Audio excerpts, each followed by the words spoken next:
ಹಾಗೂ ಬಾಲಕಿಯರ ಮೇಲೆ, ಮಹಿಳೆಯರ ಮೇಲೆ ಯಾವ ರೀತಿ ಅದನ್ನ ಬೇರೆ ರೀತಿಯಲ್ಲಿ ಮಾಧ್ಯಮಗಳನ್ನ ಬಳಕೆ ಮಾಡ್ತಿದ್ದಾರೆ, ಪ್ರಯೋಗ ಆಗ್ತಿದೆ ಅನ್ನುವಂತಹ ನಿದರ್ಶನವನ್ನ ತೋರಿಸಲಿಕ್ಕೆ ನಮ್ಮ ವಿದ್ಯಾರ್ಥಿಗಳು ರೆಡಿ ಇದ್ದಾರೆ.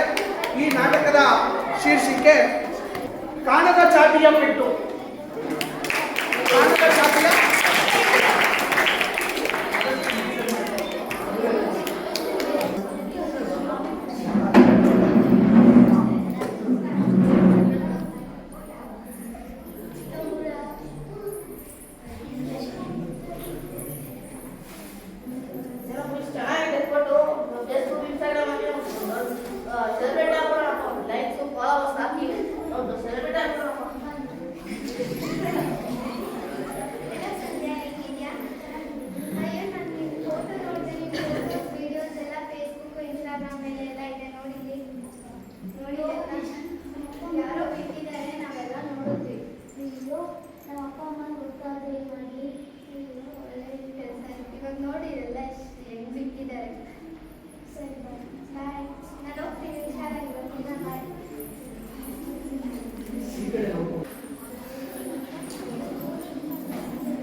ಸಂಧ್ಯಾ ಕನ್ನಡ ಓದ್ಬಾಮ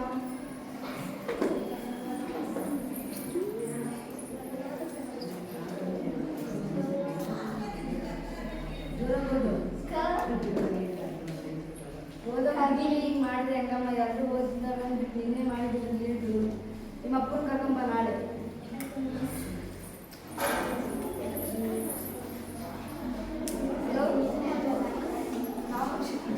ಶೆಟ್ಟಿಯಾಳಿಂದ ಫೋನ್ ಮಾಡಿರೋದು, ನಿಮ್ಮ ಮಕ್ಕಳು ಏನು ಓದ್ತಾ ಇಲ್ಲ, ತುಂಬ ಡಲ್ ಆಗಿದ್ದಾರೆ.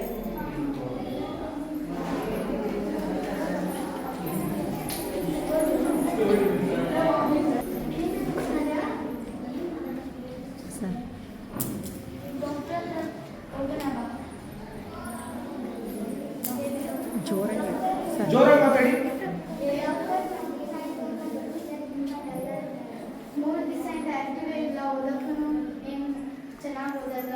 ಕಂಪ್ಲೇಂಟ್ ಬರ್ತಾ ಇದೆ ಇಲ್ಲಿ ಭಾಷೆ ಇಲ್ಲಿ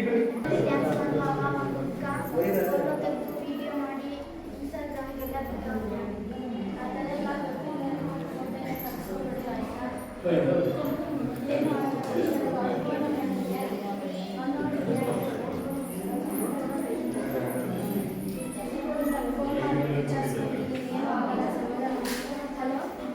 ಹಲೋ, ನಮಸ್ತೆ. ನಾವು ಎಸ್.ಕೆ. ಆಸ್ಪತ್ರೆಯಿಂದ ಮಾತಾಡ್ತಿರೋದು.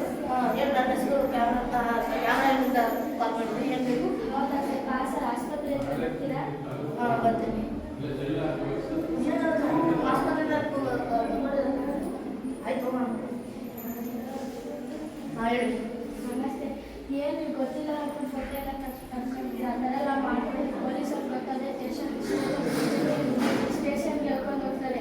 ಒಂದು ಮಾತು ಹೇಳಿದ್ರೆ ಸಾಕು, ಸ್ಟೇಷನ್ಗೆ ಹೇಳ್ಕೊಂಡು ಹೋಗ್ತಾರೆ. ನಾನು ಹೇಳ್ಬೇಕಲ್ಲ ಫೋನ್ ಮಾಡಿಬಿಟ್ಟು ಆ ಥರ ಎಲ್ಲ ಮಾಡಬಾರ್ದು ಆಯ್ತಾ? ಪ್ರೂಫ್ ಎಲ್ಲ ಐತೆ. ಪ್ರೂಫ್ ಎಲ್ಲ ನಾನು ಕೊಡು, ಫೋನ್ ತೋರಿಸು. ಸರ್ ಏನಮ್ಮ ಫೋನಲ್ಲಿ ಫೋಟೋನೇ ಇಲ್ಲ ನಿಂದು? ನೋಡು ಎಷ್ಟು ಫೋಟೋ ತೆಗ್ದಿದೆ. ಈ ಥರ ಎಲ್ಲ ಮಾಡ್ಕೊಂಡು ಇನ್ಸ್ಟಾಗ್ರಾಮ್ಗೆಲ್ಲ ಫೇಸ್ಬುಕ್ಗೆಲ್ಲ ಬಿಟ್ಟಿದ್ದಾರೆ. ಈ ಥರ ಮಾಡ್ತಾರೆ ಯಾರಾದರೂ? ನಾನು ಮಾಡೋದು ಸಂತೋಷ ಸರ್. ಅವಳು ಸಾರಿ ಕೇಳು.